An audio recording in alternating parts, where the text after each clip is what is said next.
Hello বন্ধুরা, digital West Bengal YouTube চ্যানেলে তোমাদের স্বাগত। বন্ধুরা, আশা করছি তোমরা সবাই ভালো আছো। আমার ভিডিওটি লাস্ট পর্যন্ত দেখবে, তোমাদের কাছে এই ভিডিওটি খুব ইম্পর্টেন্ট হতে চলেছে। ভিডিওটি ভালো লাগলে লাইক, কমেন্ট, শেয়ার করতে ভুলবে না। আমাদের চ্যানেলে নতুন হলে পাশে থাকা বেল আইকনটি ক্লিক করবে ও সাবস্ক্রাইব বাটনে ক্লিক করবে, যাতে আমাদের চ্যানেলটি তোমাদের আশীর্বাদে অনেক দূর এগিয়ে যায়। তা বন্ধুরা, সর্বপ্রথম তোমাদেরকে দেখাই যে থাম্বনেল দেখে তোমরা বুঝতে পারছো যে এটি ওবিসি সার্টিফিকেট সংক্রান্ত একটি খবর। এটি ওবিসি যারা সার্টিফিকেট যারা এই মুহূর্তে ওয়েস্ট বেঙ্গলে আছে, তাদের যে ওবিসি এ ও ওবিসি বি যে সার্টিফিকেটটি আছে, সেই সার্টিফিকেটটি সংক্রান্ত কিন্তু এখানে কিছু আলোচনা তোমাদের সাথে আমি করব। তা বন্ধুরা, দেখতে পাচ্ছ হাইকোর্টের রায়ে হস্তক্ষেপ করবে না, ওবিসি সার্টিফিকেট সংক্রান্ত এই মামলায় খারিজ সুপ্রিম কোর্ট। অর্থাৎ সুপ্রিম কোর্ট খারিজ করে দিল ওবিসি সার্টিফিকেটের মামলা। এই মামলাটি অনেকদিন আগেই হেরে গিয়েছিল, তারপর তারা সুপ্রিম কোর্টে যায়। সুপ্রিম কোর্টও কিন্তু এই মুহূর্তে মামলাটি খারিজ করে দিল। মূল ভিডিও দেখতে পাচ্ছ যে মূল মামলা বিচারাধীন। এর মধ্যে রাজ্যের ওবিসি সার্টিফিকেট বাতিল সংক্রান্ত একটি মামলা খারিজ হয়ে গেল সর্বোচ্চ আদালত সুপ্রিম কোর্টে। এর আগে গত 31শে জানুয়ারি এই মামলার 2 বিচারপতি বেঞ্চ নির্দেশ দেয় ওবিসি সার্টিফিকেট বাতিল নিয়ে হাইকোর্টে যে রায় দিয়েছে তাতে হস্তক্ষেপ করবে না সুপ্রিম কোর্ট। এরপরই মামলাটি খারিজ করে দিয়েছে শীর্ষ আদালত।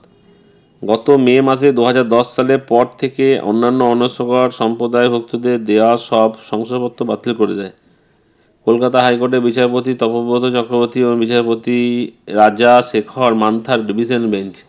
ক্ষমতায় আসার পর থেকে 77টি পিছিয়ে পড়া সম্প্রদায় ওবিসি তালিকাভুক্ত করেছেন পশ্চিমবঙ্গ সরকার।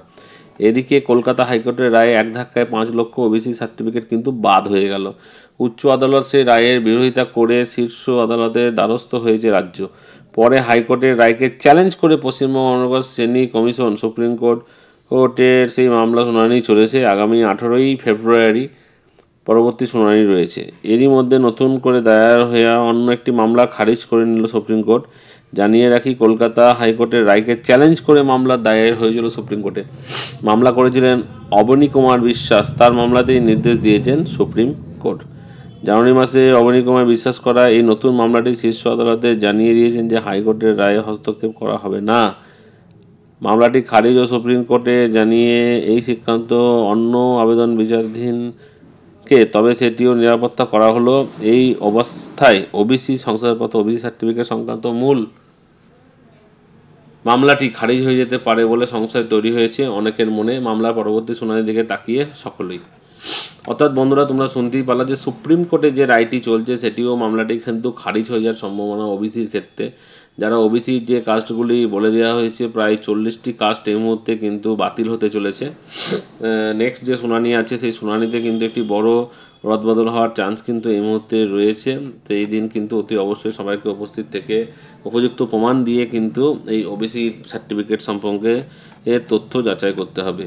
তা বন্ধুরা, এই মুহূর্তে ওবিসির রায়ের বিপক্ষে যাওয়াতে এই মুহূর্তে কিন্তু ওবিসি সার্টিফিকেটগুলি ডিঅ্যাক্টিভ, অর্থাৎ কোনো ভ্যালু নাই সেটি হয়ে আছে। আবার ওবিসি সার্টিফিকেটগুলো যদি কোনো রকম কোনো রাস্তা হয়, কোনো রকম কোনো টাইম বাড়ায়, তাহলে আবার ওকে সেই টাইমে যেতে হবে, তবেই কিন্তু এই হাইকোর্টের রায়কে মান্যতা দেওয়া যাবে। হাইকোর্টের রায় এই কেসে আর কিন্তু হস্তক্ষেপ করবে না বলেই দিয়েছে হাইকোর্টের বিচারপতি। তা বন্ধুরা, ওবিসি সার্টিফিকেট যাদের আছে তাদেরকে খুবই দুঃখের ব্যাপার, তাদের এই মুহূর্তে ওবিসি সার্টিফিকেট কিন্তু বাদ হতে চলেছে। এটি কিন্তু আপডেট খবর। বন্ধুরা, এই বিষয়ে আর কোনো তথ্য থাকলে আমাদেরকে মেসেজ করো, আমরা চেষ্টা করবো তোমাদের মেসেজের উত্তর দেওয়ার জন্য। আজকে এখানে আবার নতুন ভিডিও নিয়ে দেখা হবে, ততক্ষণের জন্য ধন্যবাদ। Thank you.